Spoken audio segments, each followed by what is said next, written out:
and we stuck with this shit. Every week we come here, Robbie. And what make it more upsetting, everybody in the pitch are playing like a skettle.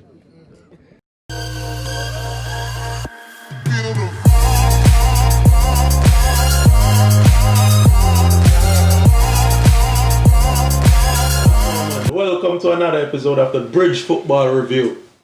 We have the panel here, Junior Teach. We're there. And I'm ready, and I'm Colors. Shabby, Arsenal, we have to laugh. But him there I represent same way. And we have Scumbar and I Bridge apparel clothing line, and they don't know me, the Chelsea fan there. You see me?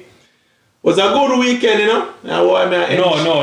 All who win, show of fans, please. Show of fans. All those who have won. Oh, Junior can't put up him hand either. Draw. At least I get a point, my boss. But Arsenal, trouble. Arsenal. Arsenal. At them where? Crazy. At the Etihad. Emirates. Alright, we're there. Oh, y'all like the Friday games, Junior? The Friday, Southampton sneaking up the table, you know? Yeah, but I was talking about games being on Friday consistently now going forward. It seems like that's a thing. I don't know, it's a thing because of the TV revenue thing, you know, fans not in the stands anymore, so they must spread it out so as much games can be shown on television. Got you. Okay, so that explains, Chavi, the Friday. Not only that, on Sunday game I play from 7 in the morning straight up until like 4 o'clock. I check to the game still I play. No, I don't mind it because crazy. More football is more better football for me. That's true, but you don't mind it? Scummy kind of break a little bit of tradition though, because you know what I mean, me and you both know, so we used to get up on Sunday morning, football morning or Saturday morning and thing, but now football has stretch go way up in the wee hours of the afternoon. So it's gonna be a football match every day. It's a money thing. Them are try them best to get more audience because they now get the in-stadium revenue. So I just a matter of finances. Soon I get a game every day of the week. That's true. Alright, Scum, I go kick it off with you, you know. You know the thing. We have Brighton, Burnley. And I mean, your game that, you know, takeaways, who impressed you the most, who you were disappointed with. Just your overall thoughts on that game, you know? Well, it's a nil draw. For me, I'm somewhat comforted. I wouldn't say impressed. I'm not really impressed. The scoreline is not really out of the woods in the sense that Brighton, they don't really have that much goal score. Marpe seem to be having a little bit of an issue with the manager just now. There seems to be a little bit of a falling out there. But, you know, Burnley is not really known to score a lot of goals either. But both teams normally can defend, but more so Burnley. So I guess if I'm going to pick a standout, it would have to be Pope. Of course, he's in my FPL team. Normally outstanding keeper. So, I mean, that's the only player I'm really... Which one of them teams that to you are the better team? Burnley are the better team. But I can't say in terms of performances just this season. Okay. But for me, Burnley overall is a better team. But not I wouldn't be justified in saying even with the additions with the Tariq Lamptey and Danny Welbeck, old Manu Bala. Remember, the Danny Welbeck pick up some good little ball. No, I'm yet to see him really come. Well, this weekend was his first. Right. So I rate him, yes, but I'm still awaiting him arriving. To show up. I'm still awaiting him. His last goal for Watford was a good one. I think it was something like a bicycle kick. Got you. Yeah, got you. He has skill, but yeah. As much as for me, it would be Pope. Got you. Not much to go on from Makes sense. Alright, moving right along. Chavi. Representing our Arsenal gears though. And I'm gonna get to that thing but you don't know, we have some other games to run through. Another Friday game. We have 2 games on Friday now. That's crazy. Alright, so we have Southampton, Newcastle. You may get a game there. Southampton, the feeder club. The feeder. Actually, I predicted Newcastle to come with the victory. I'm surprised Newcastle popped down because I predicted Newcastle to take the victory. Why though? Why? Newcastle did up on a little bit of form. They won last week and stuff. But Win last week, Southampton is coming off a victory too with the Ward Pros free kick them and things. So they are, but me the thing said goals that got score for them Newcastle they on no score no goal. It was kind of surprising, but give it up to Southampton. You get me? There's like a bogey team, you know them bogey team there where you feel like just Southampton, you're gonna walk over them and then find a way to get the victory. Them have a way of doing just enough. Got you. Just enough. But congrats to them, but nothing to sniff over them. No, you know what I mean? More, you shed some light real quick on Danny Ings. He went down with that injury. I think he's gonna have to do surgery and so that's gonna affect them big time. You think so? Big time. All big right. time, because Clutch him fit them. Got you. Perfectly. You get me? Clutch player, score a lot of goals to them. They're not gonna be able to easily replicate that, so it's gonna affect them. You know what I mean? I disagree a little, if I may say, a little, because from I saw the Danny Ings injury, I thought immediately Shea Adams, because he has been doing the do. I think this is only going to give him more opportunity now, because he stepped up and he scored this weekend. Right, he have to step up his game, but he have the ability. So it's not a player that you're saying that he never have the game time before, he never have the goals. He have goals.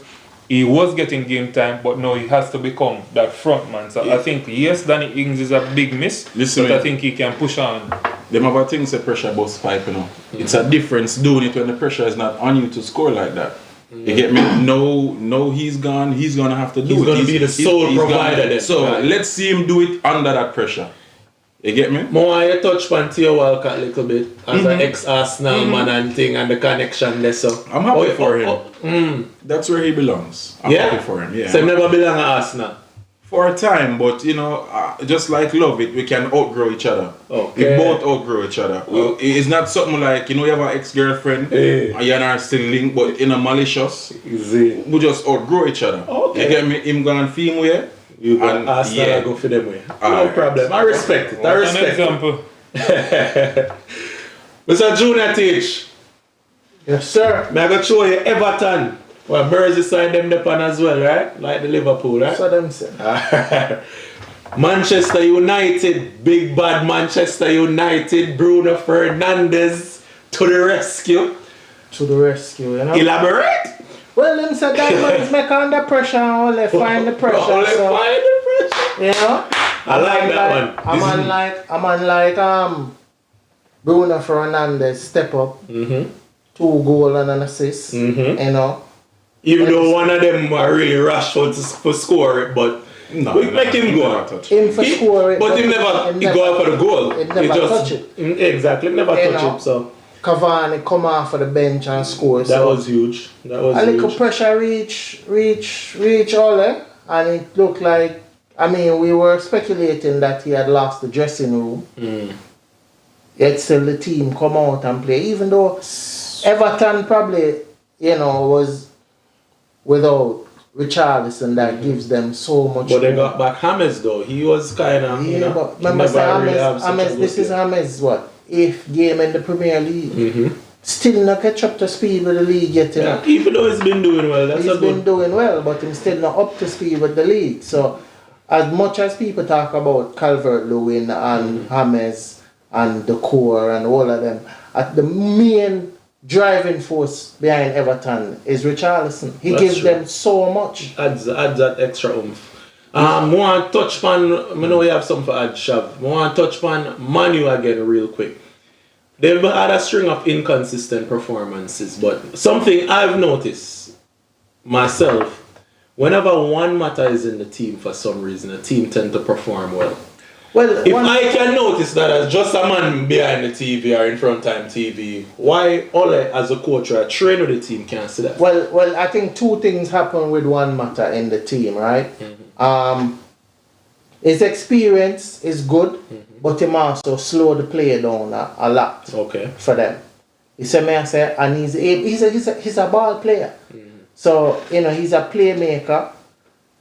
He's able to string the passes. So him alongside Bruno Fernandes is a win-win, but you can't play matter every game. That's true. Him not have the legs fit. Right, him not have the legs fit, so that's going to be an issue. So Chav, since you can't play matter every day, shed some light on the Pogba situation. What go on there, sir? First and foremost, Ole is like you ever see a team win and it's like that win was better than a loss. Because I feel like if United did lose this, coming off an Arsenal loss, Everton loss, I feel like that would have pushed them closer to sack Ole. And we don't want that. So to me, this win is better than a loss because this buy him another couple months. Buy him some time. Ole is at the wheel. Yes. You know what I'm saying? We like Ole in the job. It's happened before where him under pressure junior, we see it numerous times where and then him find a big win. Him find a win, buy him some more games, buy him some few. Him lose 3-4, then him beat a PSG. You get me I say? If that's what it's take, congratulations, sir. Maybe they're going to win Champions League. That's their focus, and not necessarily the league. I don't know. But we see all the complaining before we come on the show, do a drug test. Wishful thinking about Champions League. Scum want give him 2 points. A team, so I have to make him get a couple words for the Manu situation, right? Good win, Ole. Good win. A below par Everton, obviously, is just coming back from injury, not sure that he's fully fit. And while I do accept that Richarlison give a lot of energy to Everton, it's really James that I'm concerned in terms of whether or not he's fully fit. So to me, it's a below par. But while United have won, to me, there's really nothing much to write home about, and I do think that there is still an issue, obviously, within the dressing room because Ole, even after the win, is complaining about Bruno Fernandes. Now, Bruno Fernandes have provided 2 goals and an assist. Yeah, I saw that. What was that all about? Ole so there's obviously a rift going on, and Ole is not coming out against Maguire, who is tackling his own. So, I don't want to cut you. So they won, Bruno 2 goals and an assist, but what was his complaining about Bruno positioning despite the 2 goals and the assist. the 2 goals and the assist, and that is to me a manager that is at a place that the pressure is getting to him so much that he's unable to motivate the players, and that's why the win was so precious. To motivate. Junior, we still get to winning. Well, I don't know. Could it be that he's saying to Bruno Fernandes, there is an aspect of your game that needs work on, not necessarily, it being looked at the way how the media and the rest of us timing of it was right. He came out in the media with this criticism. Yeah, but this is something that I'm saying that if you're going to criticize your best player, especially on that particular day, your best player publicly, yet you have a person who is tackling his own teammate in the form of Maguire, who should be the captain, and you are quiet on that. You are quiet on Pogba, who is not performing, obviously not performing, nothing to his standards. And you don't call him out. Well, but you're going to call out your best player that is keeping you in the job. Sometimes I should be Bruno Fernandes. Sometimes you want to motivate your best player to give more and to be better. You don't want to waste time on somebody who you think not going anywhere. So criticizing a Maguire is not going to help you because we don't realize that Maguire not have it in him. So why waste powder upon blackboard? Oh boy, that was big talk. We're not going to stress it no more because I see the exec done and give you the signal there. Alright, we don't want to stress the Man U Everton game a little bit because probably the second biggest game of the weekend, so we have to give them some, Good win, Ole. Good win, Ole. We appreciate that they get to keep the job a little bit longer. Scumbar, you again in my boss. So we have Crystal Palace versus Leeds. Shocking. This is a shock. I was shocked too. Leeds last weekend, Leeds this weekend again. Shocking, and 4 goals. I wasn't expecting it from Crystal Palace. Not known. Yes, you expect something from Zaha, but the rest of the team actually turned up, and I am really looking at the match and I'm saying that hey, something is going on at Leeds, but then something is also going on at Crystal Palace because trust me, to have Crystal Palace score 4 goals, albeit that they are playing at their home, is not something that you see a lot of. So really and truly, that new guy Eze, impressing. For me, it's just a shocker. A lot of this is game. This is a shocker for me. You have to give it up to the manager. Yeah. Every year he's beat 1 or 2 or 3 big team, big match. keeping up the team with a low budget. Look on them of 33% possession. And him find a way to score 4 goals. You get me I said? Even though one was at 1 goal, but 4 goals scored with 33. But we can't even. Well, Leeds had a goal ruled out for offside. Yeah, that's a critical point in the game. Yeah, I think it was 1-1. 1-1. So who knows? It's part of the game right now. It is because he's pointing and his arm is given offside, which is crazy. But yeah, it's crazy. But hey, it's the VAR, the technology age, so we have to just take it as it comes. They make good decisions, they make bad decisions. Big up not around with the technology, because a man still a run it, and a man was always making mistakes on the field. So that's true. Chav, me and the Chelsea man still in about me. I gotta make you shed some light on that game, man. Big bad Chelsea out on them today, you see me? And you get that game for review, so I'm hoping to do my team justice, you see me? Calm down. Chelsea, Sheffield United. Sheffield are one of the teams that might get relegated. Come on, sir. A win is a win, bro. I didn't say that. Them are one of the teams that might get relegated. Says who? You can't tell the crowd. The crowd. Having no crowd has affected them seriously. Okay. The extra push that them normally get from the crowd affect them. Okay. But give it up to Lampard. They scored the first goal. Give it up to Lampard. Him change up the lineup a little bit. Him start Tammy Abraham and Werner. Give them a little, you know what I mean? I like it. To me, one of the best signing of Ziyech. Oh my God. That's good. A player right there. Him look good. You know, I mean at the look of Hazard position. No, you see why you got William, right? Bro. Shiva.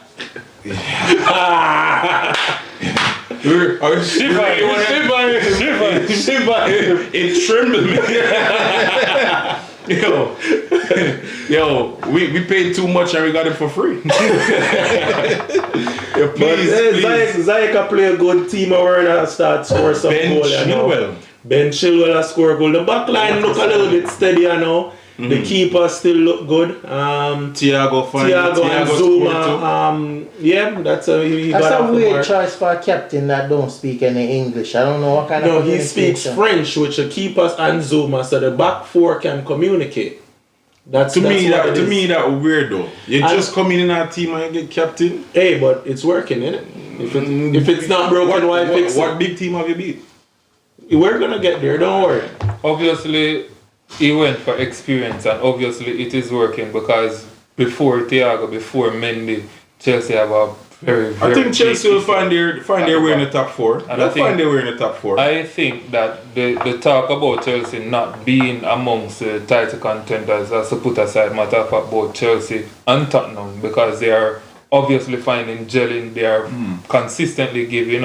It's not about a team that win here and don't win and beating Sheffield United, albeit that Sheffield has not won any match as yet, is still a big thing. And to put 4 goals past them, a normally strong defensive unit, they have to give Chelsea some props. Quick question. You think January almost there already, right? You think Chelsea's going to buy more? Might pick up a role player, but nothing significant. Okay, what do you feel about Pulisic? He showed a lot last year, but kind of injury prone, eh? Injury prone, but once he's fit, you don't know him a fit at the team. It's a force to be reckoned with. Over Ziyech? Well, Ziyech can play up on the right. He can get Mason Mount game and just put Werner back in the middle. So you're going to take off back Tammy Abraham. To me, I rate Tammy Abraham, bro. Tammy is good. You get me? Alright, moving right along because we don't want to stretch out the Chelsea thing, right? Jonatic, West Ham, Fulham, 90-minute winner. What's up with that? Well, I mean, Fulham coming off a victory last week. Held their own in that match. Oh boy. Held their own and should have walked away with a point. At least a point. Yeah, at least a point. Albeit for Lookman to play with the man them leather and kick the ball, give the goalkeeper like him a play. Friendly ball game. Ball game. But it's a good ball, it's just one of them things. He's young, so he might forget learn. He might forget learn, but might surprise, not opportunity again though with a penalty. Might not, but honestly, I was surprised. I was expecting West Ham to win the game, but I guess more and more Fulham is growing into the league. You know. Call it real quick. You think they can stay up? This Fulham, West relegation Brom, and Sheffield United so far looks like the three that are going down. So yeah, bring Fulham for go down. Yeah. Alright, no problem. Now go fight it. Scumbar, you again. Tottenham Hotspur, West Brom. Surprised to see only one goal in that one?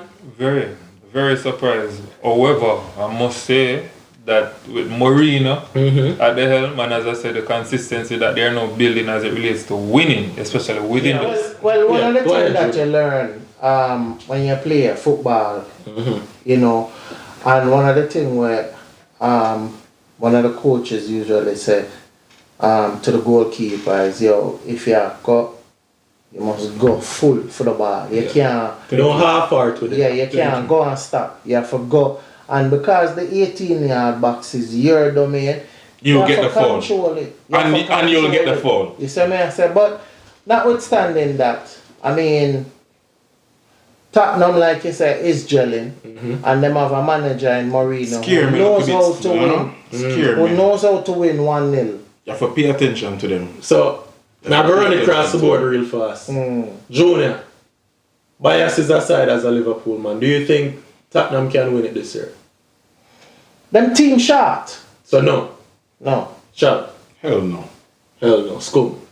As I said earlier, I think both Chelsea and Tottenham have a chance. Them have a foot into the discussion as it relates to title challenge. Based on the gelling that I see now and the consistency that's building, yeah. I think if Tottenham if Hurricane goes down for a week or Son goes down for a week, that's Hurricane. You know why I would still give them a chance. The Garrett Bale pickup, I think, can pick up some of the slack. Bale, Mara. They have players that could pick up some of the slack. Them top 4 players is injury prone. You have to also remember that Tottenham is also in Europe, and they've never done well in They went to the finals. What are you talking about? Yeah, but I'm saying while they went to the finals in the Champions League, what was their league position? You're saying they never do both, but they never had Mourinho. They did not have Mourinho. They did not have a manager that knows exactly how to win. Them top 4 players, all injury prone. All pick up a big significant injury. But we're not going to wish injury. We're not.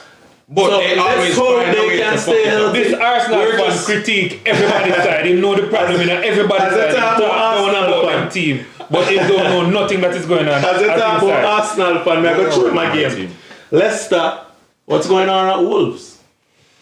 Leicester beat them at 1 love. Even though it should have been 2.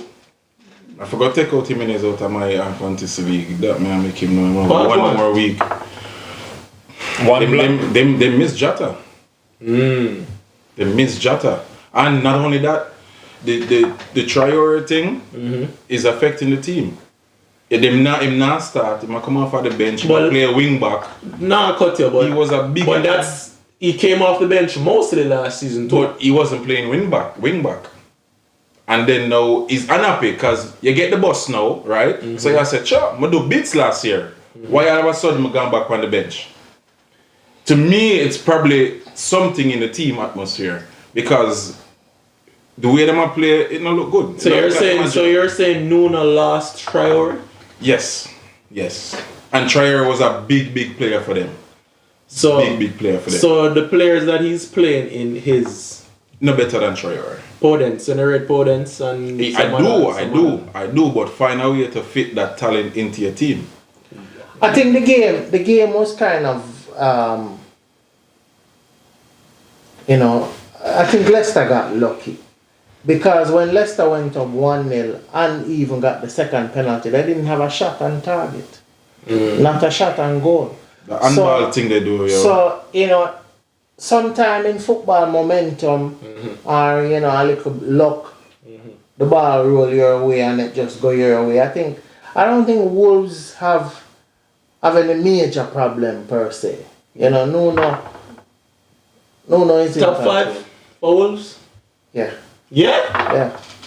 Really? Yeah. That's a big statement. Them have, I mean, the thing that undid them today was the left wing back, the young 19-year-old kid that for last week he scored last week, but you know what I mean, he had a really bad game. Yeah, because he gave the penalty, well, the second penalty, even though it never scored and thing. Gave away the ball that led to the first penalty too. You know, so I mean, you know, one of them thing they have to get used to the Premier League. Leicester City though, watch out on them. Fire could be that year again. Well, Jamie Vardy's having a party. Top 4 for them. Top 4. What about a top 4 shout for Leicester? They were the same last year until they back up in Liverpool, and you know. Hey, we know what happened. Top 4, I think it is fair to give them that. I'm gonna stick with you, Junior. I'm gonna pick out Scumbar as well. We just shed some light on the next game. You know what I mean? Liverpool as a Liverpool man. Argue case, and even though I know Scum is not really a Man City man, he's a Manchester United fan, but I just want him argue a case for Man City as well. The floor is yours. Take it away. Well, the game draw, I think that the change in formation probably had something to do with it. I don't know. But it wasn't one of Liverpool's better performances, because whenever we see what Klopp did was, you know, still trying to play 4-3-3, but fitting in Jota and Firmino in the team. So whenever two people go up, or whenever Liverpool lose the ball, either Mane or Jota would drop back to provide cover in the midfield, so it end up being a 4-4-2, you know, which I don't think that is something that they played sufficiently enough with. So even leading up to the second goal, the ball kind of got missing in the midfield, you know, even though the defender was late. So you say all of that to say you wouldn't start both Jota and Firmino? No, I think that the 4-3-3 that we have been using, that has been so successful for us, we should have stuck with it. But no complaints. We didn't lose. We should have lost because Kevin De Bruyne kicked. Alright. Shocking is bad. That's a confidence to another level for a fan to be saying that his team actually should have lost. That's you know, I guess when you feel like you really don't have any competition, you can say just about anything and get away with it. But yeah, I think Manchester City stepped up to it, except for that unexplainable penalty kick from Kevin De Bruyne. It's surprising to see it not going on target, let alone, you know, that's a penalty. You know, you expect Kevin De Bruyne to score. If it's one man, you'd have bet your exactly. You expect penalty. This is a goal. Kevin De Bruyne. Maybe the gods were smiling because the penalty was kind of I think though that, you know, Klopp, you know, again trying to prove himself to be not someone that is influenced, but we all know that he's influenced because all the changes, the Karius, the Mignolet, it had a lot to do with what I was saying from not only analysts and journalists but fans. And I think him trying to play both Jota and Firmino is based on what was being said after the match midweek. But I think he should have gone with the Jota starting, you know, keep Firmino on the bench and then bring on Firmino if anything. But yeah, I think that really affected Liverpool game. But City, yeah, it's good to see them because they haven't really been performing much this particular season thus far, but in the Premier League, that is. But yeah, it's good to see that competition level rise to that part. Rise. Scum. Yeah. Man City or Liverpool, which one of them will win the league? If it's only between Man City and Liverpool, I think Liverpool right now, even the fan with his little comment kind of show you, they're really competing against themselves, and you can tell by just the very transfer. He went out and he got Jota, and you can clearly see the intent there. Because Liverpool, I guess the main sore point of a Liverpool setup, especially them starting 11, would be Trent position. But if you are to take that out, then you look at Firmino as a centre forward, the number 9, and wonder how you could improve it. And with Jota, there's no mistake. No mistake. No mistake. No, exactly. So Liverpool is really competing with themselves. That's true. Chav. For me, it's City, yeah? City to win the league. Yeah. Reason being, you have... That's a bold statement. Alexander-Arnold out. You have Van Dijk out. You have a lot of gelling issues, new formation issues that Liverpool have to work out. You know, say Man City owners never stand for this, right? Where are they in the league? What do you expect them to do? I think you should ask Arsenal or Aston Villa which one are going to win the league. We are going to get right there right now. As a matter of fact, let's go there right now. As a matter of fact, Scum, Chav, the floor is yours. Take it away. Arsenal, Aston Villa, what go on to them? Obviously, Scum have a lot to say. Make him start. Are you a team, man? Go ahead, man. Are you a team, man? You start it, man. You start it, killer. What go on, Chav? Talk to it. Ever heard of even a broken clock is right twice per day? Yeah? So, it's the said thing in reverse. Even a beautiful female can have a bad hair day. It was a bad hair day for us today. I think we got a little bit overhyped from... Hold on, I'm not cut you. I'm not cut you. Where's AUBAME-BLOODCLAT-YANG? Where's AUBAME-BLOODCLAT-YANG in all of this? No penalty at Old Trafford. Talk to me. What go on Arsenal? Back to usual programming. My thing is to the victor goes the spoils, so I have the spoils. But just remember the table always turn. Always at the wheel. No, I don't know what... Let me finish. So, okay. I thought you were indicating that I should go. It was a bad hair day for the beautiful girl. We're still in a building process. So, to me, I'm not living or dying by the weekly results. Yes, it was nice to beat Man U, a former great team. However, I'm not focusing on a week. I just want to see every week a progression. Even though today it would look bleak, because I'll be honest, I was at work when the match had gone initially, right? And my phone a beep, notification go up, and then I say Bukayo Saka, and then I see the ball, so meaning a goal score, and I say yes. And then now like finish up, then I say 3-0. Like what the hell? And I say yo, demolish them. Then I see the next Arsenal fan go on and say yo, boy, I don't know you know. I say, oh, what going on? And then all of a sudden phone start blowing up. I'm like, this now look pretty. But another bad day at the office, we gotta learn from it and move on. That's simple. We're not gonna cry over spilled milk. You get me? It's crazy. And not only that though, we are underestimating Aston Villa. Aston Villa is not a local team. You know what I mean? They're the ones that gave 7-2. So the man Aston Villa big team. He's not every time we try to him jump with something else. Okay, so I make him now wait him talk all night and never talk. Okay. He talk a money. Yes. It's not a big team, but them trending. They're trending. So you have to give them that, you get me? Floor is yours, go. Aston Villa not trending. After beating Liverpool, they were struggling to find another win. They were struggling to score a goal after beating Liverpool. Obviously, their strength from the get-go of the league would have been in defense. Beating Liverpool, brought them on a high. But then, of course, playing Arsenal, it was a team to take advantage of because they would have done something that they haven't done in 14 years, and that was to win at Old Trafford. Obviously, as I would have said in the previous show, one person was getting overjoyed and carried away. But obviously understand, to win at Old Trafford must be a big thing. Now, if you are to look at it, Arsenal playing at their home, the Emirates. Obama who? Back to usual programming. No goal. I don't understand. This is a man sitting here that says his team is of the best players.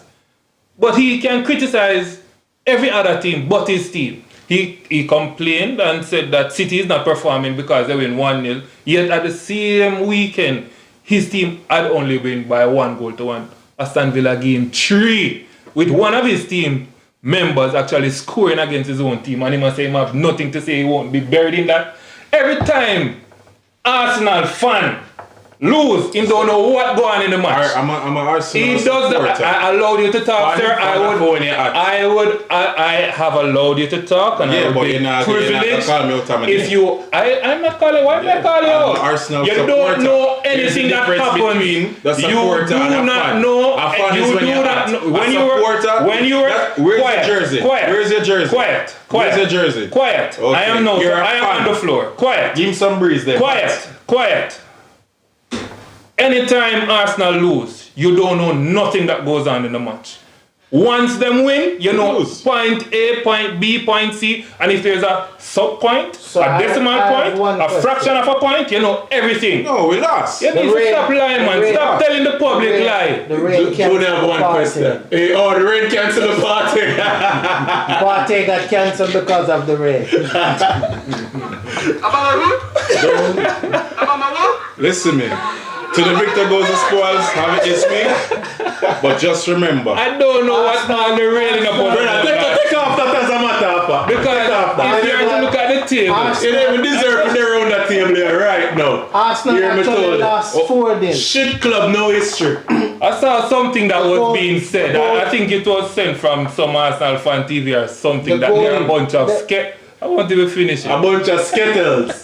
Another episode of the Bridge Football Review. You know. Quick question. Man U is above Arsenal. Manchester United 1, 3. Okay. That's all they care about. That's all I care about. Chelsea 1 as well. That's all I care about this.